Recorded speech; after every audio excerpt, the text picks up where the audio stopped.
America, a land of vast rivers, deep forests, and wide open skies.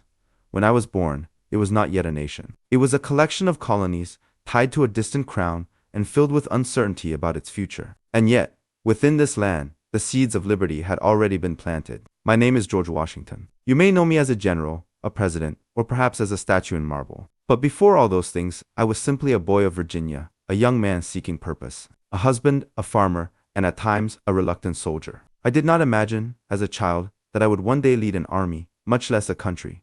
I was not born into nobility. I did not inherit vast estates. I was not destined, by any earthly measure, to shape the history of millions yet unborn. And yet, through the circumstances of my life, through hardship and fortune, through failure and perseverance, I was placed at the heart of the founding of a new nation. I invite you, then, to walk with me through the years of my life, to stand with me as a boy in the fields of Virginia, to march beside me in the wilderness, where the clash of empire first reached my ears, to endure the bitter winters of war, when freedom seemed but a fragile hope, to witness the birth of a new nation, and the uncertain steps it took beneath my care, and finally to return with me to the quiet of Mount Vernon, where I sought nothing more than to live as a simple farmer, even after the world had made me its symbol.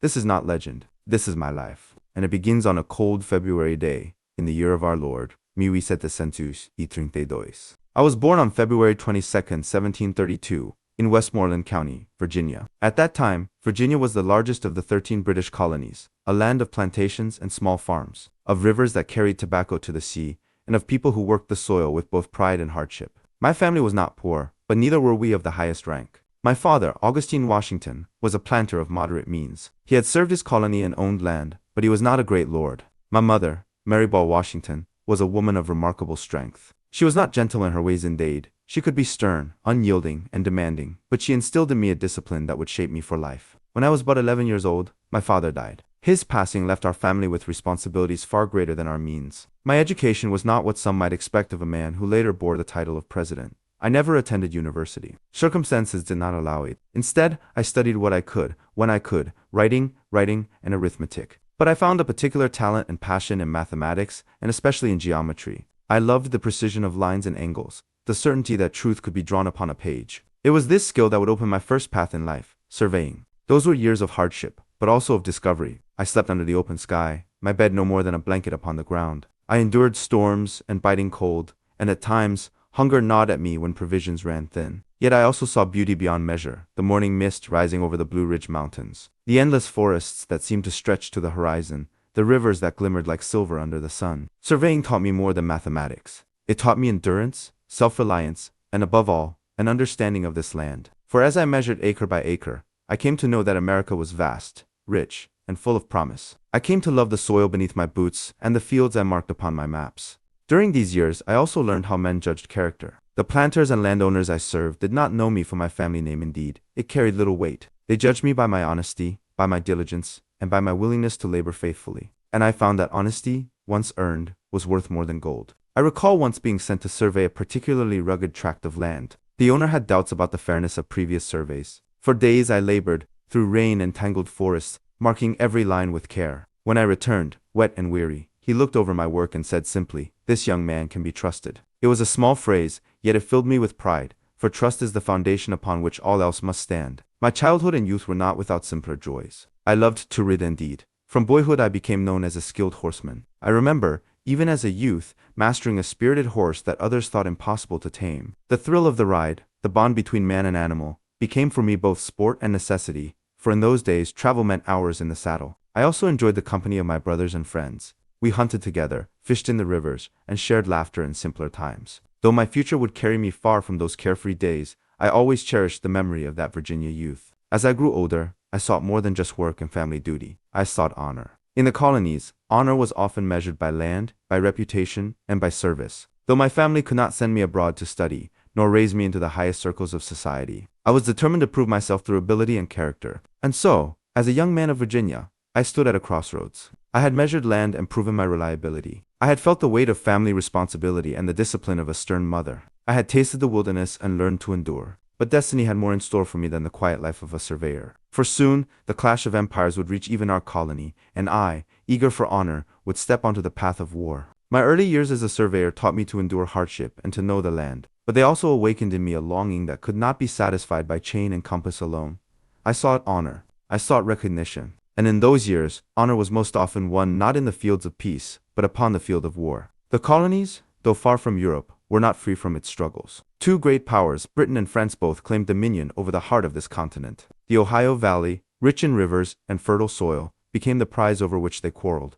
And so, in 1754, the French and Indian War began. It was called by other names abroad, but to us in Virginia, it was the moment when the shadow of empire fell across our frontier. I was but 22 years of age when I first took command. Lieutenant Colonel of the Virginia Militia, such was my title. It sounded grand, yet the reality was far less so. My men were farmers and woodsmen, brave in their way, but lacking discipline. Our weapons were poor, our supplies uncertain, and our training little more than instinct. Yet in my heart, I felt both excitement and determination. Here was my chance to prove myself. In the spring of that year, I led my men into the wilderness. Our orders were to challenge the French advance, to secure the territory for Virginia and for Britain. It was a task far beyond my experience, but I embraced it with the zeal of youth. We came upon a small detachment of French troops. A skirmish followed. Shots rang through the forest, echoing among the trees. When the smoke cleared, the French commander lay dead. I had fired my first shots in anger. It was the spark that lit a wider fire. Soon after, we hastily constructed a small stockade fort necessity. We called it. Never was a name more ill, for it was a poor fort, hastily built, ill-positioned, and vulnerable. In July of 1754, the French, with their native allies, descended upon us. Rain poured from the heavens, soaking our powder, turning the ground to mud. My men fought bravely, but disorder spread. We were outnumbered, outmatched, and at last I was forced to surrender. The terms of that surrender were bitter. I signed my name to a document, written in French, that I scarcely understood, and which accused me of assassinating the French commander in that first skirmish. When I later learned what I had signed, my shame burned deep. It was my first taste of true humiliation in war. Yet though my pride was wounded, I resolved to learn. I resolved never again to be so unprepared, never again to underestimate the enemy, never again to trust to chance what should be secured by discipline. The following year, I joined the army of General Edward Braddock. The British had resolved to drive the French from the Ohio Valley, and Braddock led a great force into the wilderness. I rode as his aide, eager to observe the methods of seasoned soldiers. But on July 9, 1755, disaster struck. As we marched near the Monongahela River, the forest erupted with musket fire. The French and their native allies ambushed us with deadly precision. The British regulars, trained to fight in open fields, could not withstand the chaos of the woods. They fell in heaps, their red coats bright targets among the trees. I remember the scene vividly. Smoke hung thick, men shouted, horses screamed, and the air was filled with terror. I rode back and forth, carrying Braddock's orders, trying to rally men who could scarcely see their enemy. Bullets tore through my coat. 2 horses were shot beneath me, falling lifeless as I scrambled clear. And yet by Providence alone, I was untouched. When at last, General Braddock fell mortally wounded, I helped carry him from the field. The army was broken, retreating in disorder. Of the thousands who had marched so confidently into the wilderness, hundreds lay dead. It was one of the greatest defeats the British army had ever known upon this continent. In the days that followed, men whispered that I was a man preserved by fate. For how else could one explain that I, though in the thickest of the fight, escaped without a scratch? 4 bullet holes were found in my coat, yet not one touched my flesh. Was it destiny? I cannot say. But I felt in my soul that I had been spared for some greater purpose. That battle taught me the cruelty of war. It taught me that courage alone is not enough, that discipline and preparation are as vital as bravery. It also taught me humility, for I had once thought war a path to glory, but I learned that it is also a path of suffering and loss. In the years that followed, I continued to serve in the Virginia militia. I rode the frontiers, defended settlements, and saw more bloodshed than I ever wished. The war dragged on, year after year, with victories and defeats, until at last Britain prevailed. When peace finally came, I had gained experience, but not the recognition I once dreamed of. I had hoped for a commission in the British Army, to rise as a professional soldier under the King's colors. But that honor was denied me. To the British, colonial officers were of lesser rank, and my service, however faithful, was not enough to break that barrier. At first I felt bitterness. I had risked my life, endured the hardships of the frontier, and yet was passed over. But as time went on, I came to see it differently. Perhaps it was for the best that I remained tied to Virginia, to my land, and to my own people, rather than to the distant commands of London. What I carried from those years was not titles or honors, but knowledge. I had seen the face of war. I had learned how to lead men, how to endure hardship, and how to remain steady when fear threatened to consume all. And so, though my youth had sought glory, I emerged from the French and Indian War with something greater, the conviction that leadership is not measured by triumphs alone, but by endurance in the face of failure. This was my first taste of war, bitter, humbling, yet shaping me for all that was to come. For little did I know, then, that far greater trials awaited me. Trials not for empire, but for liberty itself. And the next time I marched to war, it would not be as a soldier for Britain, but as a commander for America. When the guns of the French and Indian War at last fell silent, I returned not as a triumphant general, but as a weary colonial officer. I had no commission in the king's army, no reward from London, no honors to place upon my name. What I carried home was experience, a reputation for courage, and a longing for a quieter life. That longing drew me back to a place I cherished above all others, Mount Vernon. It was not yet the great estate people now imagine. At first, it was a modest plantation that had belonged to my elder half-brother, Lawrence. Lawrence had been my mentor, a man of refinement who introduced me to circles of society I might never have known. But he died young, leaving me with grief and a responsibility. Through inheritance and careful management, Mount Vernon came into my hands. I remember those first years of working the soil there. The rhythm of the seasons, the planting and harvesting, the tending of livestock. The building of fences and barnsies became my daily occupation. Though war had given me a taste of action, it was the earth that gave me peace. I walked the fields at dawn, feeling the dew upon the grass, the mist rising from the Potomac River, and I thought, here is where a man may find contentment. But no man lives by land alone. A home is not complete without a family, and Providence once again guided my path. In 1758, I met a woman who would change the course of my life, Martha Custis. She was a widow, still young, and of considerable wealth, having inherited land and fortune from her late husband. But what mattered most to me was not her riches, it was her kindness, her warmth, her ability to make a house into a true home. I recall the day we first met. Her carriage had brought her to a gathering, and she stepped forth with grace that needed no adornment. Her eyes carried both strength and gentleness. We spoke, and though the world around us was filled with chatter and music, I felt a quiet understanding pass between us. Our courtship was not long. In January of 1759, we were married. It was a simple ceremony by today's standards, but for me, it was the beginning of a partnership that would endure for 40 years. Martha brought with her 2 children, Jackie and Patsy. I had no children of my own, but from that moment, I became a father to them.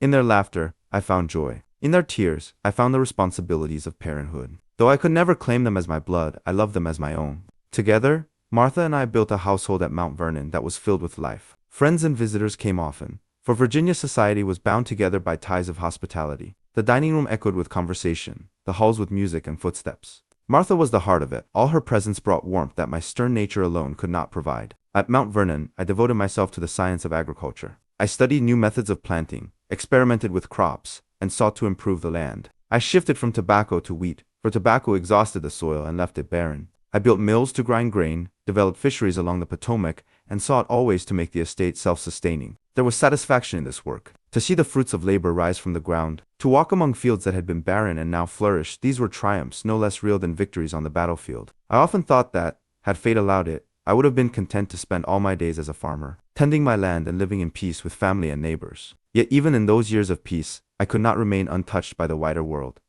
The colonies were changing. The weight of Britain's taxes, the restrictions on trade, the growing sense that we were treated not as free men but as subjects of distant masters, these murmurs reached even the quiet of Mount Vernon. I listened, I observed, but I did not yet imagine the storm that was to come. Still, Mount Vernon was my refuge. When I walked its fields, when I looked out across the river at sunset, when I sat with Martha in the evening, listening to the laughter of our children, I felt that I had all a man could desire. Marriage taught me something war never could. War had taught me discipline, courage, and endurance. But marriage taught me patience, gentleness, and the strength that comes not from command, but from partnership. Martha steadied me. She gave me a place to return, a hearth to warm my spirit, a reason to bear the burdens that lay ahead. Looking back, I know that without her, I could not have borne the weight of what was to come. For soon, the peace of Mount Vernon would be broken. The call of duty, louder than the call of the land, would once again draw me from my home. And this time, it would not be in service to the King of Britain, but in defense of the rights and liberties of America. But for those precious years, I lived as a planter, a husband, and a father. I rose with the sun, worked with my hands and with my mind, and ended each day in the comfort of family. They were years of preparation, though I did not know it then, years that gave me the stability, the perspective, and the strength I would later need when the world around me descended into conflict. Thus, the chapter of war gave way to the chapter of home. And in that home, I found the foundation upon which the rest of my life would stand. When I returned fully to the life of a Virginia planter, I believed perhaps naively that peace would last. The rows of wheat stretching across my fields, the ships moving up and down the Potomac, the gatherings of neighbors at church or at harvest time all, these seemed to promise stability. But beneath that calm surface, discontent was spreading, like a fire smoldering unseen beneath the ashes. The war against the French had left Britain burdened with debt, and Parliament looked to the colonies to share that burden. To them, we were subjects who owed not only loyalty but coin. To us, we were partners in an empire, loyal yet deserving of respect. The distance between these two views grew wider with every passing year. The first shock came with the Stamp Act of 1765. Suddenly, every legal document, every newspaper, every license required a stamp purchased from the crown. It was not the amount of money that stirred anger, it was the principle. We who had long governed ourselves in our assemblies were now told to pay taxes decreed by a parliament in which we had no voice. No taxation without representation. The cry rang out across the colonies. I did not raise my voice loudly in public at first, but in private, I too felt the injustice. In my heart, I remained loyal to Britain. I wore her uniform, I fought under her flag, I admired her traditions of law and liberty. But I also cherished the rights of Englishmen, which I believed extended to us in America. To be taxed without representation was not liberty, was tyranny in disguise. At Mount Vernon, I often hosted neighbors and fellow planters, and in our conversations, the topic turned inevitably to Parliament's actions. The Sugar Act, the Quartering Act, the townshend duties, one imposition followed another. We debated, we argued, we wrote letters to friends in other colonies. The sense of grievance was not confined to Virginia. It spread like a chain of fire up and down the seaboard. I recall the day word reached us of the events in Boston in 1770. British soldiers had fired upon a crowd, leaving men dead in the snow.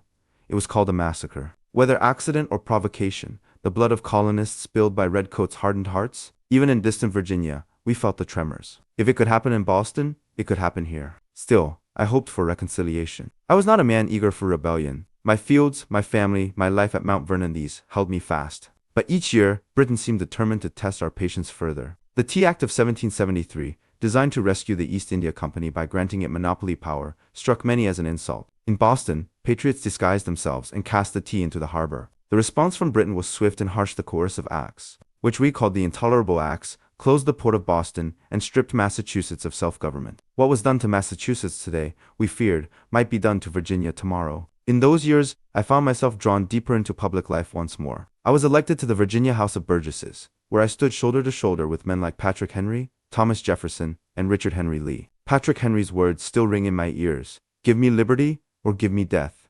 They were not the outburst of a fanatic, they were the cry of a people awakening to the reality that freedom and submission could not coexist. I remember walking the streets of Philadelphia after those sessions, the air thick with both fear and hope. We were not yet rebels, we were men pleading for justice. But I felt in my bones that Britain would not listen. The pride of Parliament, the arrogance of ministers in London, they would not bend to our petitions. And if they did not bend, they would break us. When I returned home to Mount Vernon, I knew my life was changing. I resumed my labors in the fields, but my mind was often elsewhere, on the debates in Philadelphia, on the plight of Boston, on the whispers of militia training in every colony. I ordered my own militia company, drilled and ready. For though I did not yet know the hour, I sensed the storm was approaching. The winter of 1774 turned to the spring of 1775. The word reached us like a thunderclap. Shots fired at Lexington and Concord. The blood of farmers and townsmen shed upon the green. The war had begun, though no one had formally declared it. The distant quarrels of Parliament and Congress had become musket fire and cannon smoke. I felt the pull of duty once more. This was not a quarrel in which I could remain a spectator. I had fought before in defense of empire. Now, I would fight in defense of liberty. When the Second Continental Congress assembled in May 1775,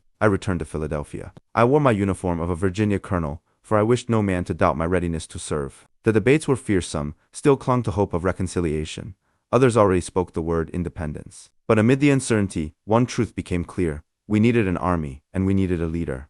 To my astonishment, the choice fell upon me. John Adams of Massachusetts rose and placed my name before the Congress. He spoke not only of my military experience, but of the need to bind the colonies together, Virginian to lead the soldiers of New England. The motion carried, and in June 1775, I was appointed Commander-in-Chief of the Continental Army. I accepted with humility and with fear. I told Congress I did not feel equal to the command I was honored with, that I would accept no salary, only the repayment of my expenses. Yet I could not shrink from the duty. The die was cast, and I knew I must give myself wholly to the cause. As I mounted my horse and began the journey north to take command at Boston, I looked back in my mind to Mount Vernon, to Martha, to the fields, to the peaceful life I was leaving behind. I did not know if I would ever see it again. I only knew that my country called, and that I must answer. Thus ended the chapter of grievances and resolutions, and thus began the chapter of war. The rising tensions between Britain and her colonies had reached their breaking point, and from that fracture, a new nation would be born if we could endure the trials to come. When I accepted the command of the Continental Army in June of 1775,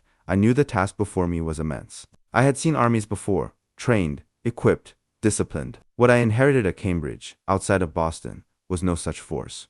They called themselves an army, but they were, in truth, a gathering of farmers and tradesmen, each with his own musket, each bound more by passion than by discipline. Yet, in their eyes burned a fire I had rarely seen in professional soldiers, the fire of men defending their homes, their liberty, their very future. When I arrived at the encampment, the men cheered, though I did not yet deserve their trust. I walked among their tents, spoke with them, learned of their hardships. They lacked powder, shot, clothing, food, everything an army requires. And yet they stood before the might of Britain, whose fleets ruled the seas, and whose redcoats had conquered empires. It was David against Goliath, and I was chosen to hold the sling. My first months in command were consumed with the work of forging order out of chaos. I insisted upon drills, upon cleanliness, upon respect for the chain of command. Not all welcomed these demands. Some men deserted, some officers grumbled. But I knew discipline was the soul of an army. Without it, enthusiasm would falter at the first clash of steel. The siege of Boston tested us. The British, under General Howe, held the city. We held the surrounding heights. We lacked cannon to force them out until a miracle of ingenuity and labor brought us what we needed. Colonel Henry Knox, a bookseller turned soldier, dragged artillery all the way from the captured fort at Ticonderoga, across frozen rivers and snowbound trails, to our camp. When we placed those guns upon Dorchester Heights in March of 1776, the British found themselves exposed. Rather than risk destruction, they evacuated the city. For the first time, the great empire retreated before us. Hope soared in every heart. But victory in war is fleeting. No sooner had Boston been secured than I knew the next blow would fall upon New York. The harbor, deep and wide, invited the King's Navy. The city, central and strategic, was a prize neither side could ignore. I moved my army south, hoping to defend it. What followed was among the darkest chapters of my command. In the summer of 1776, even as Congress in Philadelphia declared independence on July 4th, my men faced the full might of Britain on Long Island. Tens of thousands of redcoats and Hessian mercenaries, supported by towering ships of war, bore down upon us. We fought bravely at the Battle of Brooklyn, but we were outmaneuvered, outnumbered, and nearly surrounded. By God's grace, under cover of fog and night, I ferried my entire army across the East River to Manhattan, escaping destruction by the narrowest margin. Yet retreat followed retreat. We were driven from New York, from Fort Washington, across New Jersey, our numbers dwindling, morale sinking. The cause of liberty seemed ready to perish before it had truly begun. I recall those days with a heavy heart, the ragged columns trudging through cold mud, the cries of the wounded, the despair in the eyes of my officers. Some whispered that the rebellion was finished. Even Congress fled from Philadelphia to safety. But in my soul, I knew we could not yield. Liberty, once glimpsed, could not be surrendered. I prayed for strength, and a daring thought came to me, to strike when least expected. On Christmas night, 1776, with the Delaware River choked by ice, I led my men across in small boats. The storm lashed our faces. The river threatened to sweep us away, yet onward we pressed. At dawn, we fell upon the Hessian garrison at Trenton. They were unprepared, still heavy with sleep and holiday drink. In less than an hour, we had captured nearly 1,000 prisoners with scarcely a loss. Hope was reborn. Days later at Princeton we struck again, defeating British troops and slipping away before reinforcements arrived. The winter of despair gave way to a season of renewed faith. The war was far from won, but we had shown that the cause yet lived, that the spirit of resistance could not be extinguished. The years that followed were long and bitter. At Brandywine, at Germantown, we fought and bled, but could not dislodge the enemy. Philadelphia fell to the British, and Congress fled once more. At Valley Forge, in the winter of 1777–78, my army endured suffering beyond words. Naked feet left bloody trails in the snow. Men huddled in huts, starving, shivering, sick with smallpox and fever. I walked among them daily, sharing their misery, listening to their complaints. Some cursed me, some wept, some swore they would leave at the first chance, yet most endured. And in that crucible, through the training of Baron von Steuben, a Prussian officer of rare talent, our ragged army was transformed into a force of discipline and skill. By the time spring came, and we marched out of Valley Forge, we were no longer a mob of farmers, we were soldiers. At Monmouth, in June of 1778, we proved it, meeting the British in open battle and holding the field against their might. Though the war dragged on, though victories and defeats came in turn, from that day the enemy no longer dismissed us as mere rabble. The years stretched on. Fighting moved south Savannah, Charleston, Camden, Kings Mountain, Cowpens. Our allies, the French, entered the war, bringing ships and men that tipped the balance. Still, the struggle seemed endless.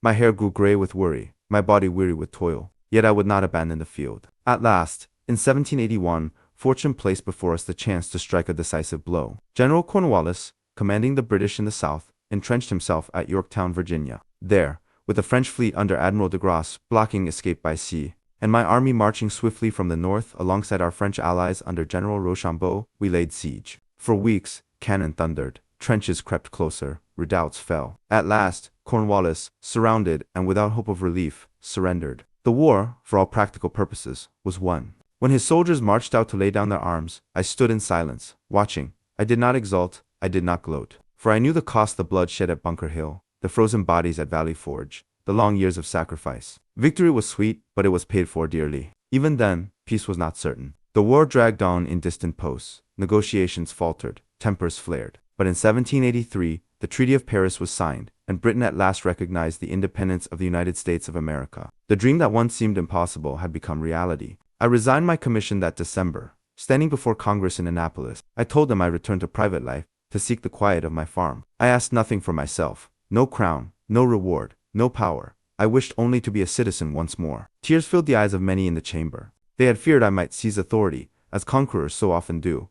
But I desired no throne. My greatest ambition was to live as I had before, to lay down the sword and take up the plow. Thus ended the great contest of arms. I had begun as a planter. I had been forged into a soldier. And now I longed only for peace. Whether peace would last, whether this fragile union of states could endure, I did not know. But I knew we had earned the chance to prove that free men, united in common cause, could govern themselves. And for that chance, I was willing to stake all that I was, and all that I had ever hoped to be. When I laid down my commission before Congress in December of 1783, I believed perhaps naively that my service to the public had come to an end. I returned to Mount Vernon with a heart full of gratitude, eager to embrace the quiet life of a farmer once more. How sweet it was to walk the fields at dawn, to hear the rustle of the wheat, to feel the soil in my hands. I oversaw the planting of crops, the construction of barns, the tending of orchards. I rode my lands on horseback, conversed with neighbors, welcomed guests, and sought to mend the years of absence I had imposed upon my family. At last, I thought I might be allowed to grow old in peace. Yet even as I mended fences and sowed fields, I could not wholly turn my mind from the affairs of the new nation. For though independence had been secured, the Union itself seemed fragile, uncertain, precarious. The Articles of Confederation, our first frame of government, proved weak and ineffective. Congress lacked the power to raise revenue, to regulate trade, to enforce its decrees.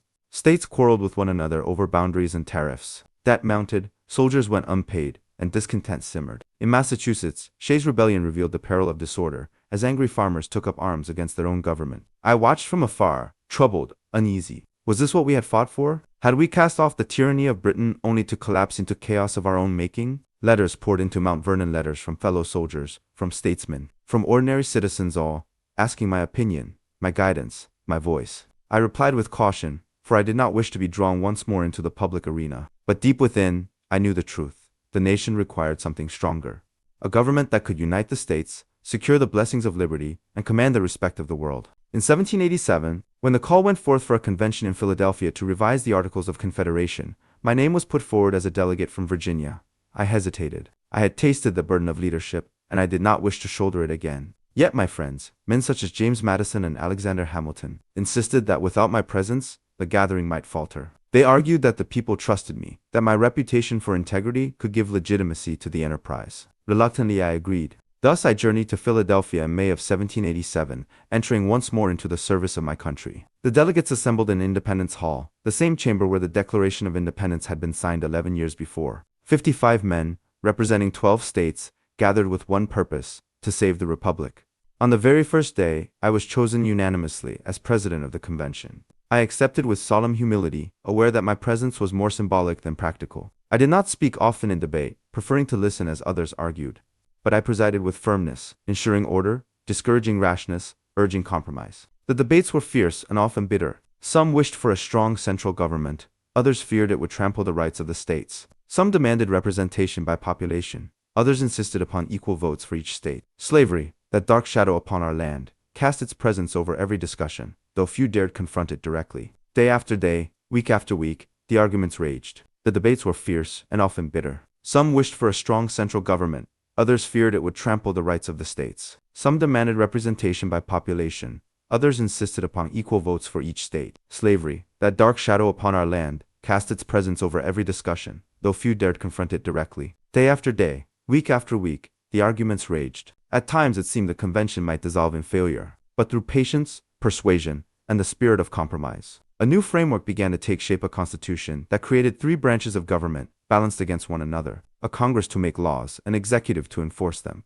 a judiciary to interpret them. It granted powers to the central government, yet preserved the sovereignty of the states. It established checks and balances, safeguards against tyranny, protections for liberty. When the final draft was signed on September 17, 1787, I felt both relief and apprehension. Relief that we had not failed, that we had produced something worthy of the sacrifice of the revolution. Apprehension, for I knew that paper alone could not guarantee success. The true test would be in the hearts and minds of the people. Would they ratify it? Would they obey it? Would they cherish it as their own? I returned once more to Mount Vernon, hopeful that my role was ended. I had presided over the convention. I had lent my name to the cause. But now, surely others would carry the work forward. I longed to remain among my fields, to watch the seasons turn, to savor the peace I had earned. But fate, it seemed, had other designs. For whispers soon reached me, whispers that the people, and indeed the framers of the Constitution themselves, looked to me as the natural choice to lead the nation under this new system. I resisted. I had no desire for power, no hunger for office. Yet the call grew louder, insistent, irresistible. The people would accept no other. Thus, even as I tended my land and sought the quiet of private life, I knew in my heart that destiny was summoning me once again, that I would be compelled to lay aside the plow and take up the mantle of leadership. For the work of liberty was not yet complete, and my duty, it seemed, was not yet done. When the Constitution was ratified and the machinery of the new government prepared to move into motion, I sincerely hoped that my name might be spared from further service. Yet the voice of the nation rose with unanimity, so remarkable that I could not mistake it. The electors chosen by the people's representatives cast their votes, and every single one was given to me. Thus, in the spring of 1789, I was called once more to leave the peace of Mount Vernon and undertake a duty I had never desired, to serve as the first president of the United States. I accepted with deep reluctance, for I feared that the weight of expectation might prove too great. No one had walked this path before. There was no model to follow, no precedent to guide me. The Constitution gave form to the government, but it was silent on many particulars. It would fall to me to set examples that might endure for generations. On April 30th, 1789, in the city of New York, which was then our nation's capital, I stood upon the balcony of Federal Hall. A vast crowd filled the streets below, their voices hushed, their eyes lifted toward me. Robert Livingston, Chancellor of New York, administered the oath of office. With my hand upon the Bible, I swore to preserve, protect, and defend the Constitution of the United States. When the words were spoken, a cheer erupted from the multitude. Cannon roared from the harbor, and church bells rang across the city. My heart was heavy with humility. I did not rejoice in power. I trembled at responsibility. I prayed silently that heaven would grant me wisdom, patience, and strength to guide the infant republic through its uncertain beginnings. In those first months, every decision was a matter of consequence. How should the president be addressed? What ceremonies were fitting for the office? How should the executive interact with Congress? Even the smallest details carried significance, for they would establish traditions. I sought a middle path, neither monarchical pomp nor excessive informality. I chose to hold weekly levees where citizens and officials might meet me, but I avoided ostentation. I wished to embody dignity without arrogance, authority without tyranny. Perhaps my most important early task was the selection of the officers who would form the cabinet. For the Department of State, I chose Thomas Jefferson, whose wisdom and experience as Minister to France were beyond dispute. For the Department of the Treasury, I appointed Alexander Hamilton, a man of remarkable intellect and energy, though often too fiery for his own good. For the Department of War, I selected Henry Knox, my faithful comrade from the Revolution. And for Attorney General, Edmund Randolph, a Virginian of sound judgment. These men, brilliant though they were, seldom agreed with one another. Jefferson and Hamilton, in particular, were as oil and water. Jefferson wary of centralized power, Hamilton eager to strengthen the federal authority. Their disputes filled my council with tension, yet I valued their differences. For from debate, truth might be discovered, and from discord, balance might be achieved. Hamilton pressed forward with a bold financial plan. He proposed that the federal government assume the debts incurred by the states during the war, that a national bank be established, that revenue be raised through tariffs and excise taxes. Jefferson and Madison opposed him bitterly, fearing that such measures would enrich the wealthy and bind the people in chains of financial dependence. I listened carefully to both sides, weighing their arguments. At last, I gave my support to Hamilton's plan, believing it essential to establish the credit of the new nation and to secure confidence at home and abroad. This decision, though necessary, sowed the seeds of division. From these disputes grew the first political factions, Federalists on one side, Republicans on the other. I lamented this development, for I feared that parties would inflame passions, pit neighbor against neighbor, and endanger the unity we had sacrificed so much to achieve. I warned repeatedly against the spirit of faction, yet the tide was not to be stopped. As I strove to strengthen our institutions, I also sought to preserve peace. The storm of revolution that swept France filled America with conflicting sympathies. Many hailed the French struggle as the natural companion to our own. Others feared the excesses of mob rule, the violence and bloodshed that accompanied it. When war broke out between France and Britain, pressure mounted for the United States to take sides. I resolved that we must remain neutral, for our nation was young, fragile, unprepared for foreign entanglements. In 1793, I issued the Proclamation of Neutrality, declaring that we would pursue our own course, free from the quarrels of Europe. This decision was not universally popular, yet I believed it vital for the preservation of our independence. Within our own borders, challenges arose as well. In 1794, discontent over a federal excise tax on whiskey erupted into open defiance in western Pennsylvania. Farmers refused to pay, threatened revenue officers, and raised the specter of insurrection. I could not allow rebellion to take root in the soil of our republic. With heavy heart, I called forth the militia of several states, and, for the first and only time during my presidency, I led the troops in person. The show of force was enough. The rebels dispersed without bloodshed. The authority of the federal government was affirmed. Through all these trials, I longed for nothing so much as retirement. After 4 years, I wished to step aside, to return at last to Mount Vernon. But the entreaties of friends and the fears of the people persuaded me to serve a second term. I accepted, though reluctantly, and endured another 4 years of toil, criticism, and burden. I watched as party spirit grew fiercer, as newspapers assailed me with venom, as even old comrades doubted my motives. I bore it all in silence, for I believed that my example must be one of restraint and patience. At last, when the second term drew to its close, I resolved firmly that I would not serve again. I published my farewell address, in which I gave counsel to my fellow citizens. I urged them to cherish the Union, to resist the lure of faction, to avoid permanent alliances with foreign nations. I spoke not as a commander, nor as a president, but as a friend bidding farewell. My words, I hoped, would outlive me, serving as a guide for future generations. On March 4, 1797, I surrendered the presidency to John Adams, chosen by the people as my successor. As I left the capital and returned to Mount Vernon, I felt a weight lift from my shoulders. I had walked the path no man had walked before. I had done my utmost to plant the foundations of Republican government. Whether those foundations would endure, only time would tell. But my part, at long last, was finished. Thus I stepped down, not to seize power, but to relinquish it.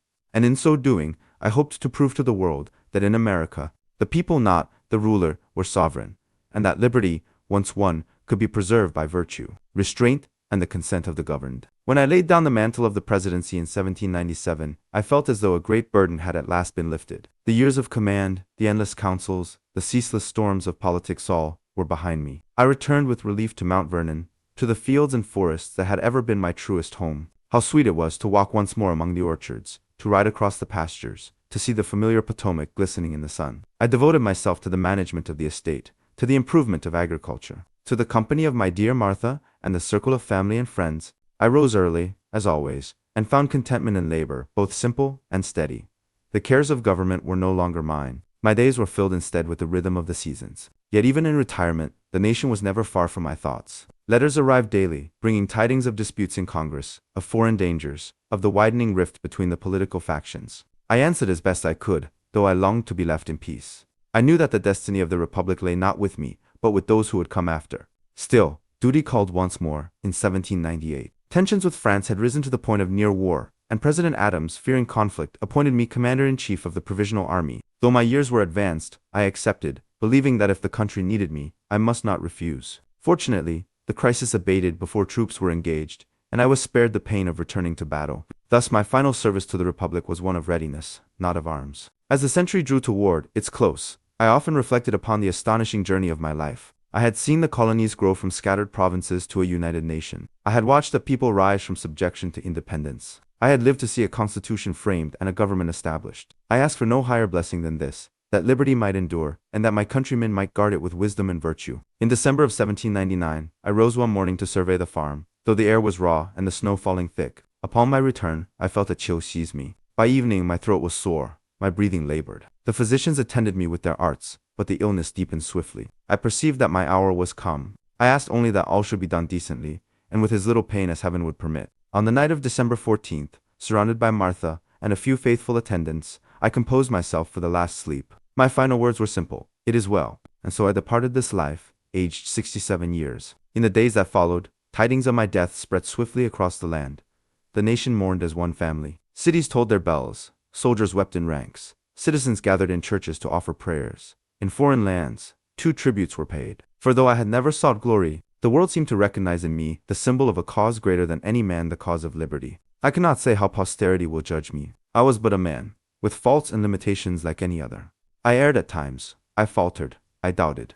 But I can say with truth that I never sought power for myself, that I strove always to place the good of the country before my own. If in some measure one succeeded, it was by the grace of Providence, and by the courage and sacrifice of countless others whose names are less remembered but whose deeds were no less vital. Now, as I speak to you across the gulf of years, I wish to leave but one thought in your hearts. Remember that the Republic we founded is not a gift that can be possessed without effort. It is a trust placed in the hands of each generation. It demands vigilance, virtue, and sacrifice. It must be nourished by unity, defended against faction, and preserved from the temptations of tyranny. My life was spent in service, not for the sake of honor, but for the hope that freedom might endure. If that freedom lives still, if the people of America cherish it, guard it, and pass it on, then all my labors, all my struggles, all my years of care will not have been in vain. I was George Washington, a farmer, a soldier, a servant of the people, and this was my life.